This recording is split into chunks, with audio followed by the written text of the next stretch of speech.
Cara menjaga ukhuwah adalah dengan idfa billati hiya ahsan fa idzal ladzi bainaka wa bainahu adawah ka'annahu waliyyun hamim.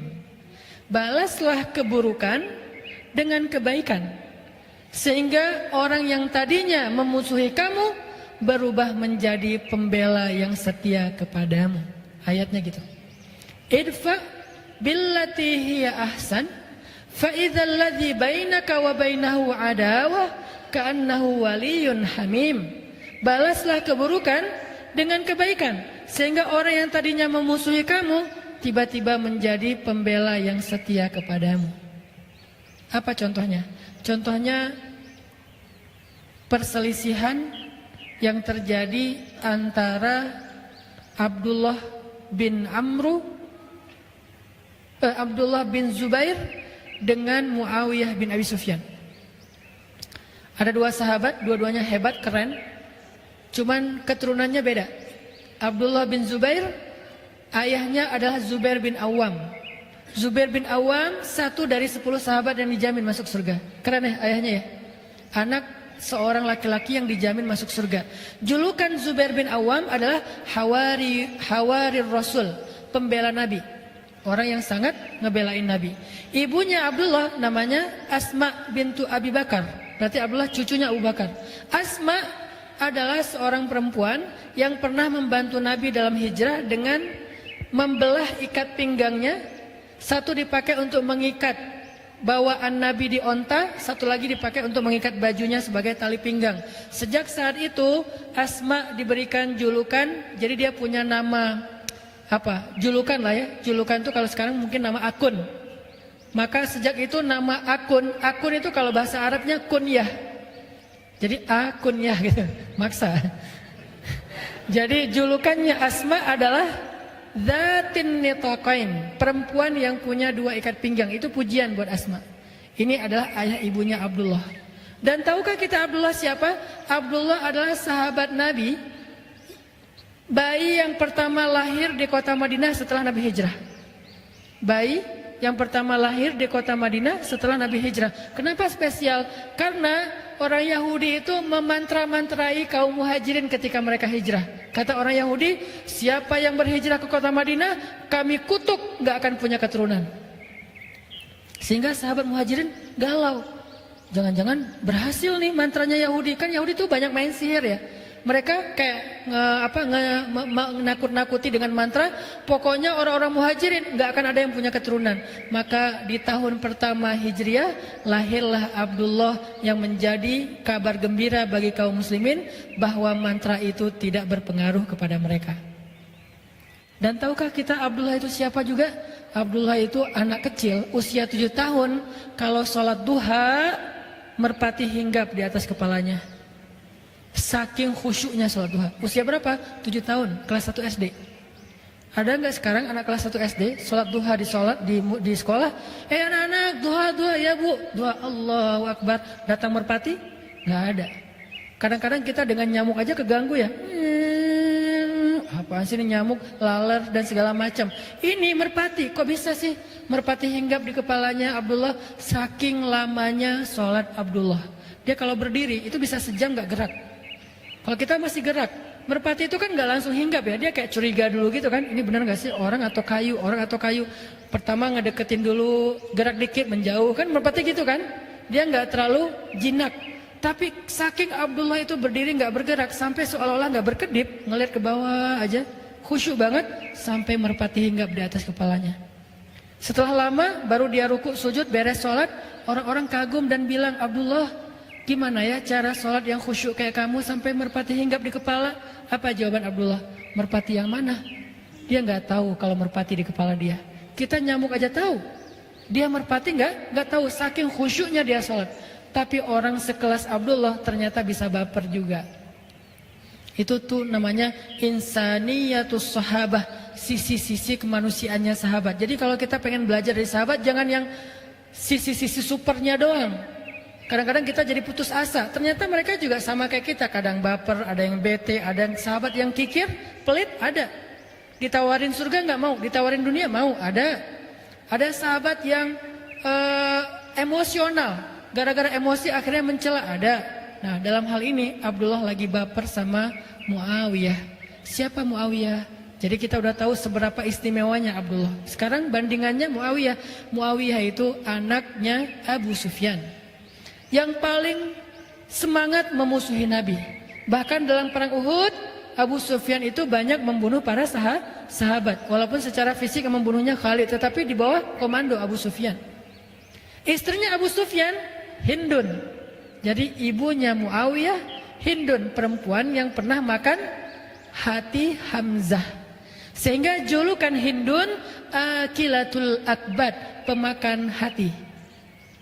Julukan Hindun Akilatul Akbad, pemakan jantung.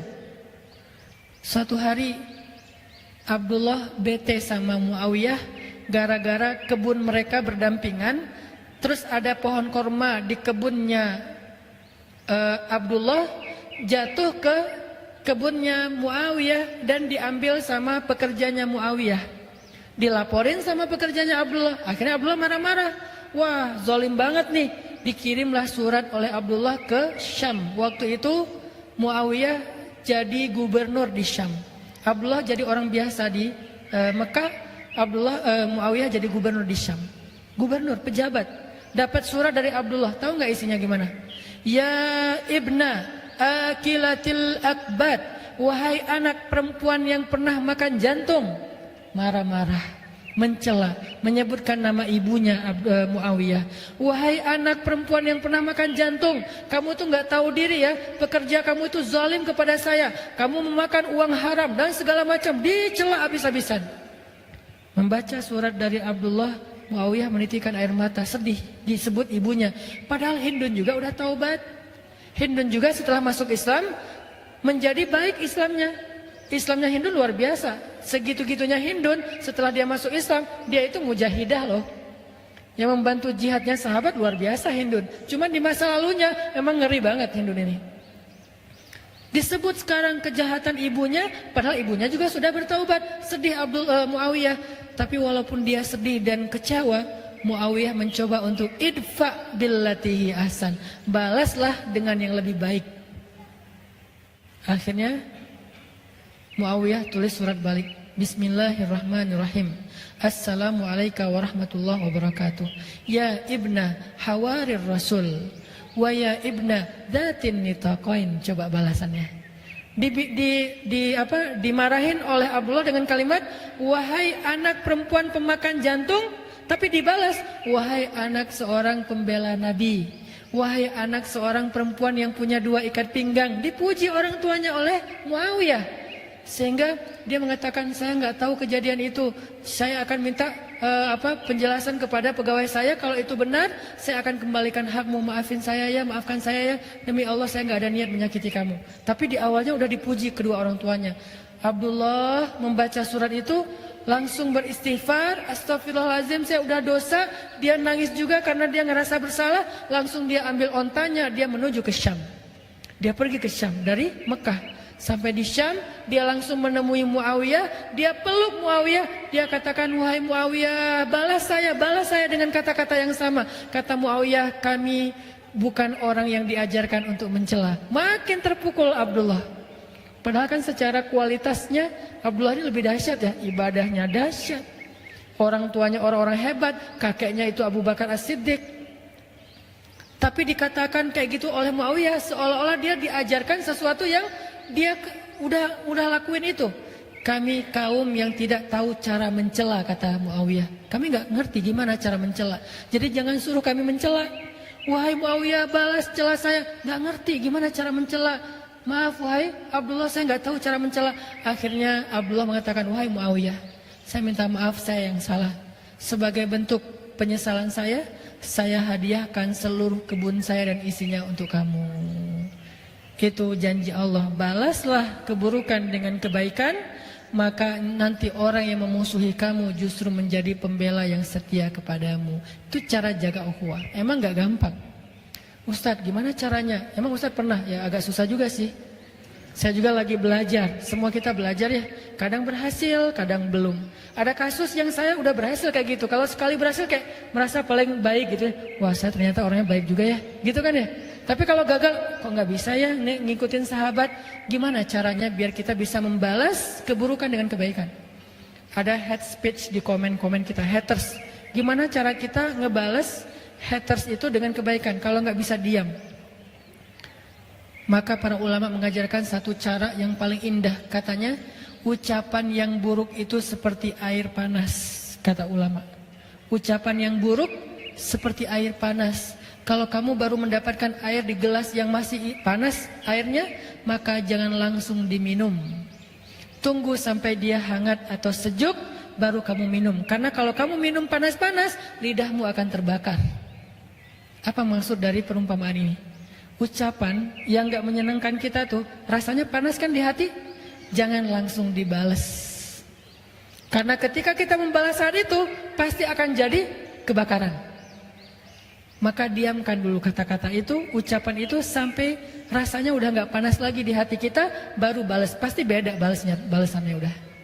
Membalas ketika lagi panas dengan membalas besok atau lusa setelah udah agak sejuk, itu pasti beda. Itu cara Muawiyah membalas suratnya Abdullah. Pas dia baca dia sedih banget, dia kecewa banget, dia marah banget. Tapi dia diamin dulu.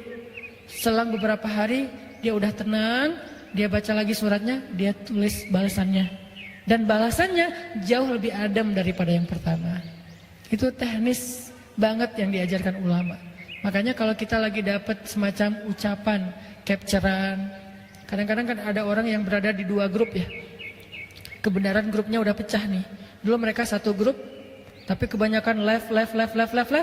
Maka yang left ini pengen reuni, bikin lagi grup. Akhirnya jadilah dua grup. Tapi masih ada satu orang yang dia tuh kayaknya dengan siapa aja asik gitu. Pas bikin grup ini dia diundang juga. Adalah dia di dua grup. Nah pas dia ada di dua grup, dia menjadi orang yang justru kadang-kadang manas-manasin. Di grup sebelah lagi ngomongin grup sana, mereka bikin grup baru ya. Ya tuh kayaknya pasti lagi ngomongin kita segala macam. Akhirnya rame nih.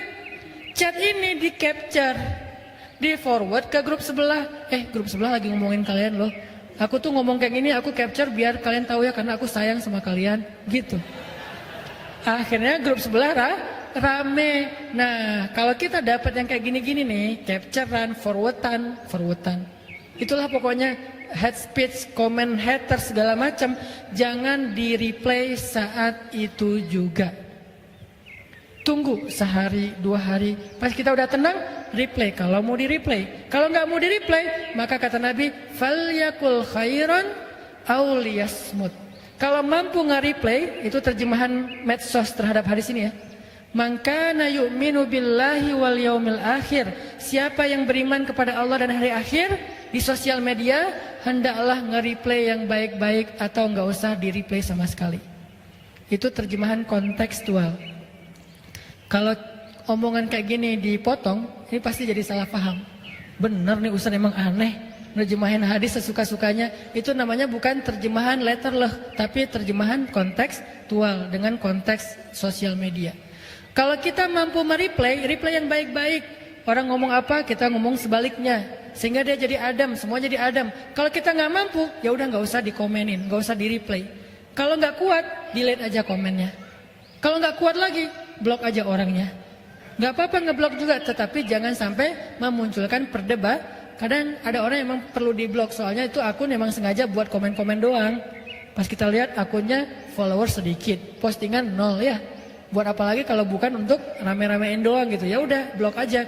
Tapi dia pasti akan bikin akun baru. Nggak akan selesai.